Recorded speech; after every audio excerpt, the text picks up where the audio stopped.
We are back with Ahmad Ward from Historic Mitchelville Freedom Park. Good for you. I was going to say that. Historic Mitchelville Freedom Park. I love it. It's an amazing place, and I'm very honored to have you here. It is the holiday season. We're talking about history of the Lowcountry, and Absolutely.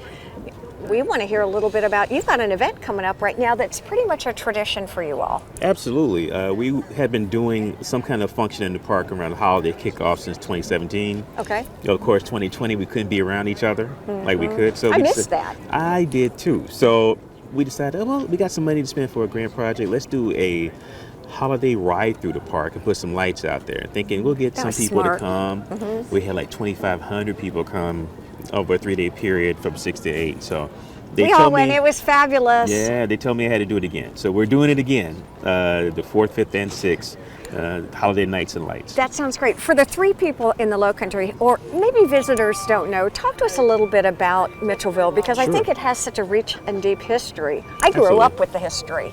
I mean, you're not, you are the exception instead of the rule, unfortunately. Well, but I grew up here. My kids grew up here. Yeah. And so this was the cool, I mean, it was a huge part of the history. Well, and it needs to be. Mitchelville is the first self-governed town of formerly enslaved people in the United States, founded in 1862 here on Hilton Head Island.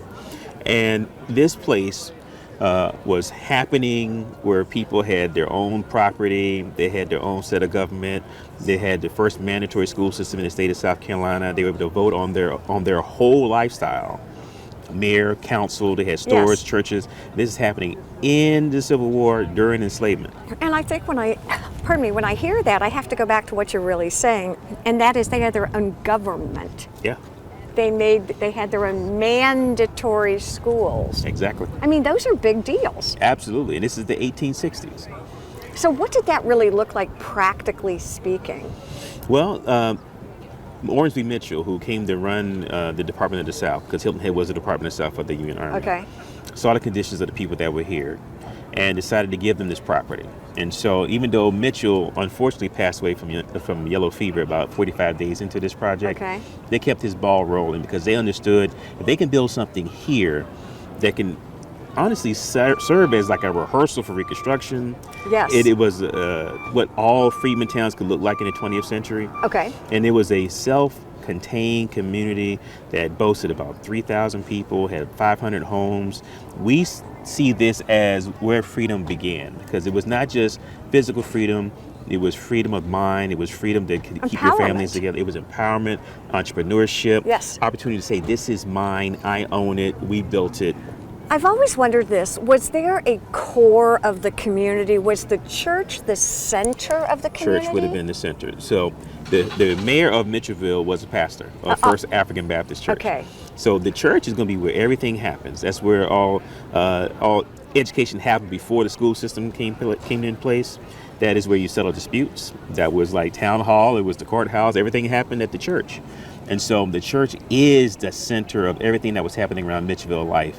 And there were 4 churches that were in Mitchelville at that time. Okay. 3 of them are still standing, and all 3 of really? them on Beach City Road right now. And that's First African Baptist, Queens Chapel AME, and St. James Baptist.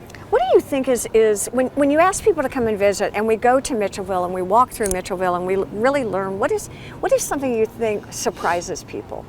I think the idea that this was happening at all, it surprises people. And they've never heard of it. Exactly. And that's the thing, because this was very popular in the 19th century. Like, a lot of people knew about Mitchelville. Then all of a sudden, we don't know about Mitchelville anymore. Yeah, that's just so amazing. It's weird, but that's why we're here to make sure everybody knows about Mitchelville. I didn't learn about Mitchelville till 4 years ago, and well, that's because you're in North Carolina. Well, yeah, and I'm a kind of a pseudo historian, so I couldn't understand why. So I think it's my purpose to make sure that the young and the young in heart understand this important community and why we should still be talking about it in the 21st century. Okay, so all my 10 grandchildren are coming for the holidays.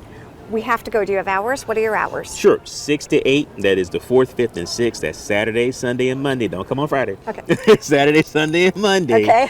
From 6 to 8. It is free to the public. We do encourage donations. Oh, that's amazing. You are wonderful to talk to. I've learned so much. I think all of us have learned a lot on this show. I thank you. I thank all the viewers for joining us here. Have a wonderful and safe month. Happy holidays.